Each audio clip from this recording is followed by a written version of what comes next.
দ্বিতীয় নবী হযরত ইদ্রিস আলাইহি ওয়াসাল্লামের জীবন কাহিনী।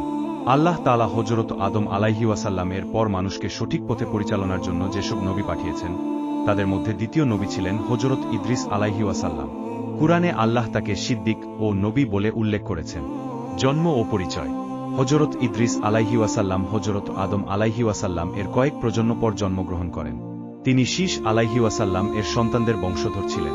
তার নাম ইদ্রিস হলেও অধিক ইবাদত ও জ্ঞান অর্জনের কারণে আরবিতে তাকে ইদ্রিস, পড়া বা শিখার সাথে সম্পৃক্ত নামে ডাকা হয়। জ্ঞান ও কৃতিত্ব।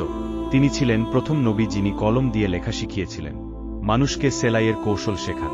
ইদ্রিস আলাইহি ওয়াসাল্লাম এর আগে মানুষ পশুর চামড়া জড়িয়ে শরীর ঢাকত, কিন্তু তিনি সুইসুতার মাধ্যমে কাপড় সেলাই করে ব্যবহার শুরু করেন। গণিত, তার্কাবিদ্যা, জ্যোতির্বিদ্যা ও অন্যান্য জ্ঞানেও তিনি দক্ষ ছিলেন।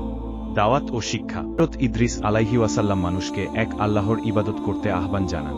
তিনি বলতেন, শিরক ত্যাগ করো, নামাজ, রোজা, দান ও সৎকর্ম করো, অন্যায়, জুলুম, মিথ্যা ও পাপ থেকে দূরে থাকো।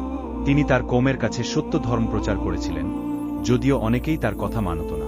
ইদ্রিস আলাইহি ওয়াসাল্লাম এর মর্যাদা। কুরআনুল কারিমে বলা হয়েছে, আমি তাকে উচ্চ মর্যাদার স্থানে উন্নীত করেছি। সূরা মরিয়ম 19:57। এর ব্যাখ্যায় বলা হয়, আল্লাহ তাকে আসমানে উঠিয়ে নিয়েছিলেন। বর্ণনায় আছে, তিনি এখনও আসমানের চতুর্থ স্তরে অবস্থান করছেন। হযরত ইদ্রিস আলাইহি ওয়াসাল্লাম সবসময় মানুষকে বলতেন, আল্লাহর সন্তুষ্টি ছাড়া মানুষের কোনো কাজই মূল্যবান নয়। জ্ঞান ও আমল ছাড়া ঈমানের পূর্ণতা হয় না। পাপের পরিণতি সর্বদা ধ্বংস ডেকে আনে।